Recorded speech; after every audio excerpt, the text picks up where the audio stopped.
You there, sitting behind the computer screen reading this.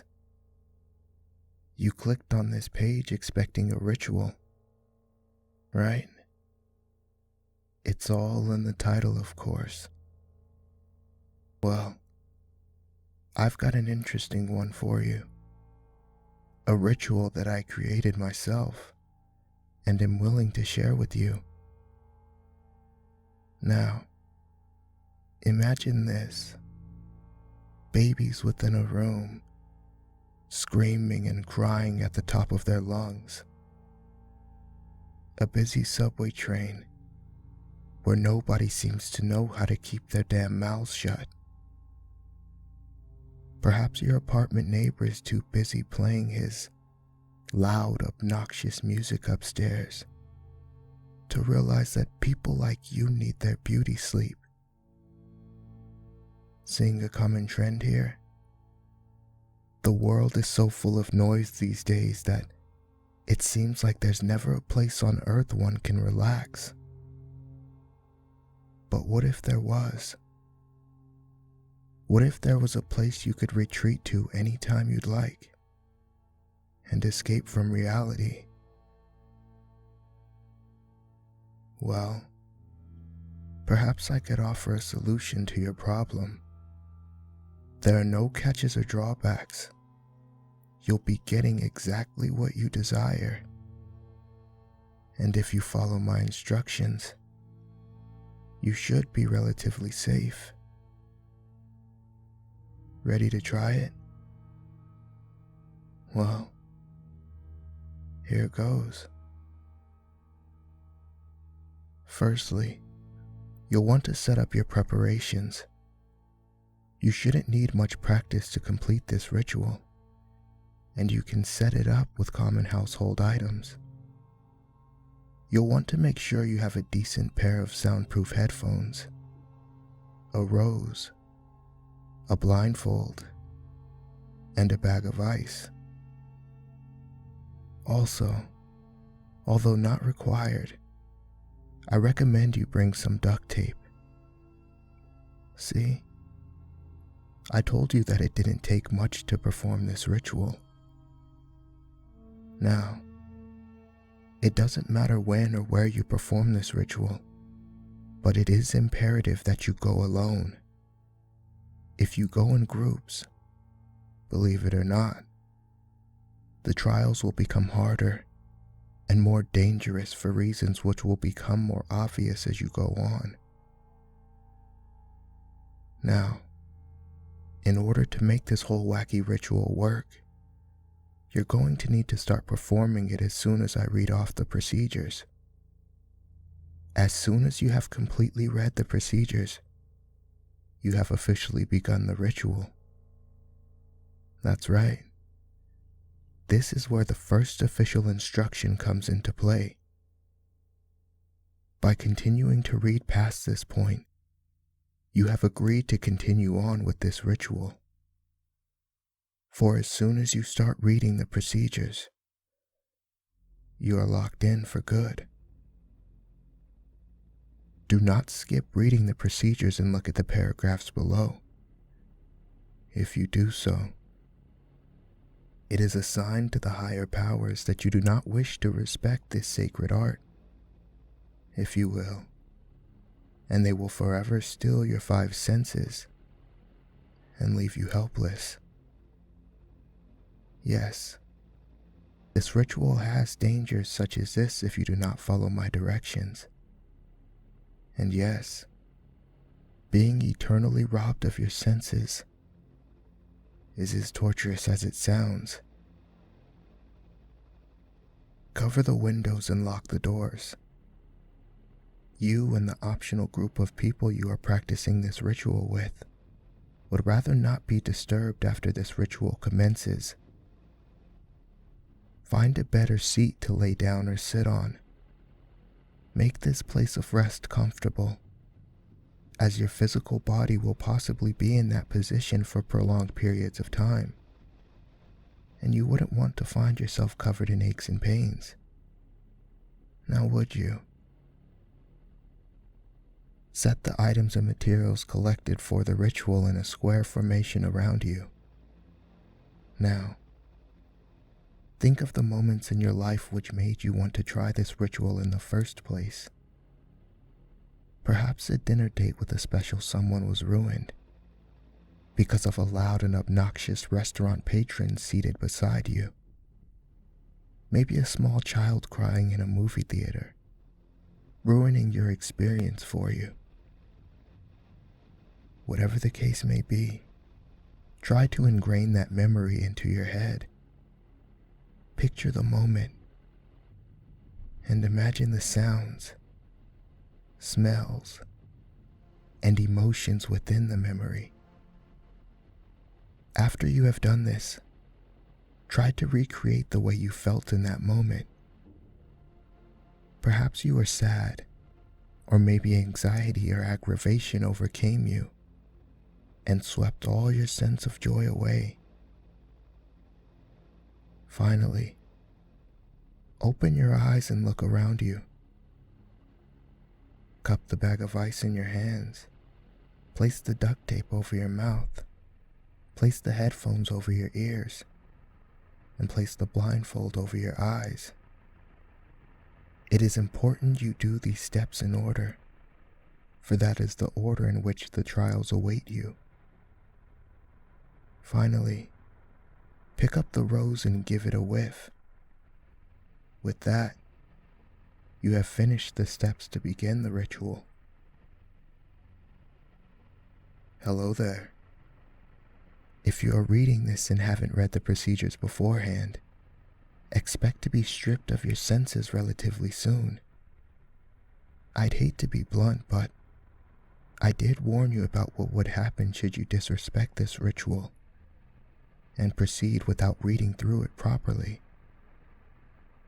Should it be due to you not heeding my warning, or simply you not caring about your life in general, it is your decision that brought you here. However, if you broke the rules, you might as well use what time you have left of your sight and sanity to view what else this ritual has to behold. Now, if you did follow my instructions, then congratulations. You have now officially begun the ritual. Although these words are still on the screen of whatever device or pamphlet you used before, they are also being transcribed into your mind by me. By following through with the ritual, you have allowed me into your mind, and now I shall be your official guide through this journey, a Jiminy Cricket of sorts. Except for the fact that if you don't follow my instructions verbatim, the worst fate you'll encounter won't just be making a literal ass of yourself.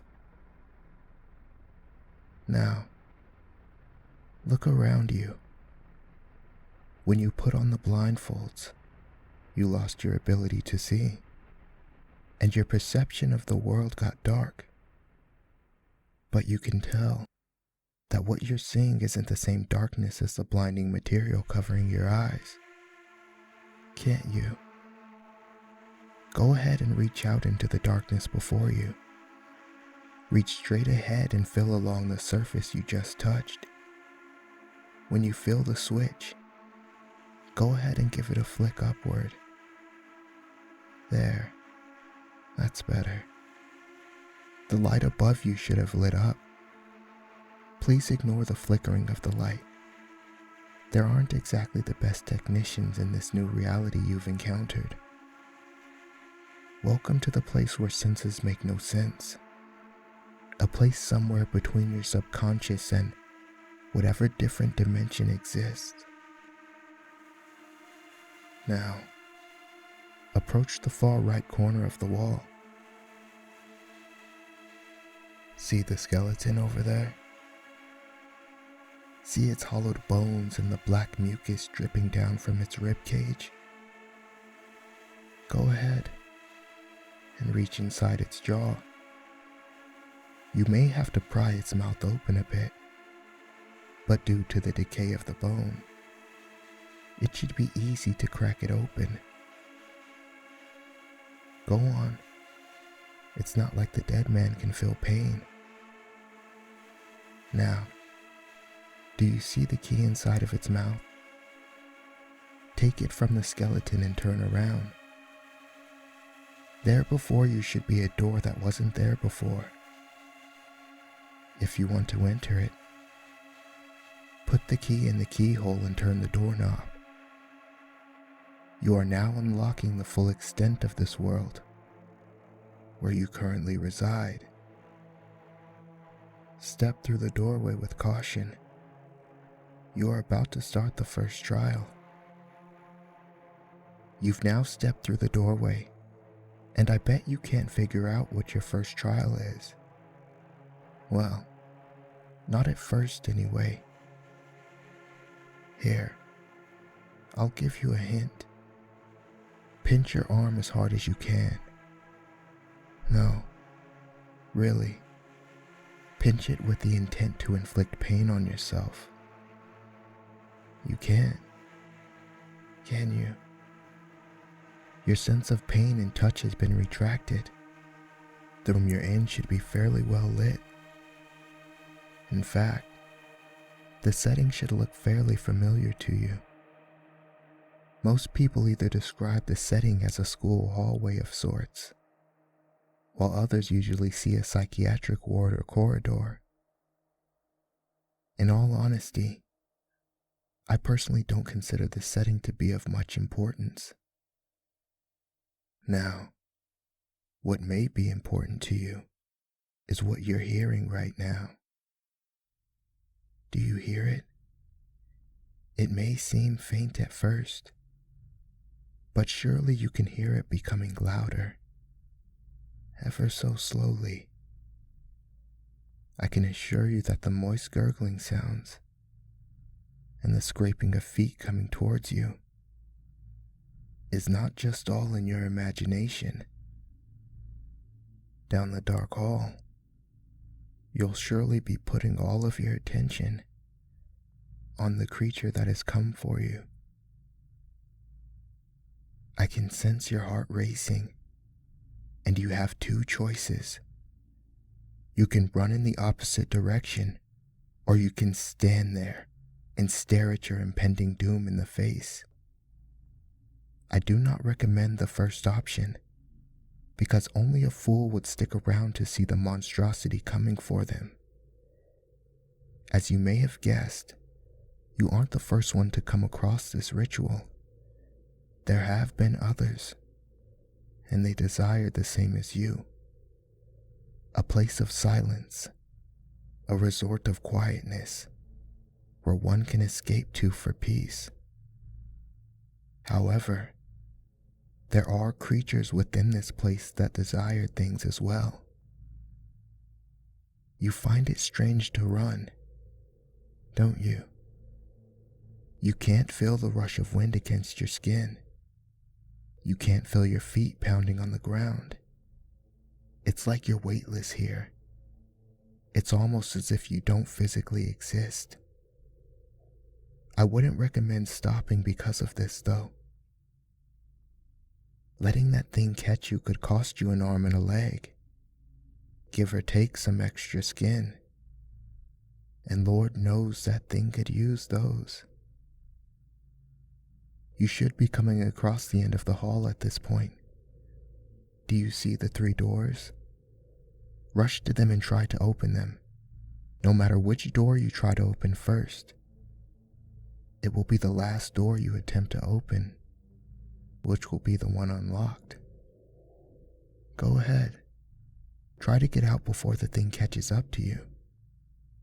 Oh, and I should also mention that the door handles are molten hot. It's a good thing you can't feel the searing hot pain course through your body, but I'm sure you can see your skin begin to melt, and the bubbles begin to rise and pop on your hand and arm with each grip to the doorknob. It's funny, isn't it? That you should be rolling on the floor right now, crying in pain as the melted charred skin burns like hellfire, tearing your flesh and tissue apart. But no, you just opened the last door and passed the first trial. Congratulations. That wasn't so hard, was it?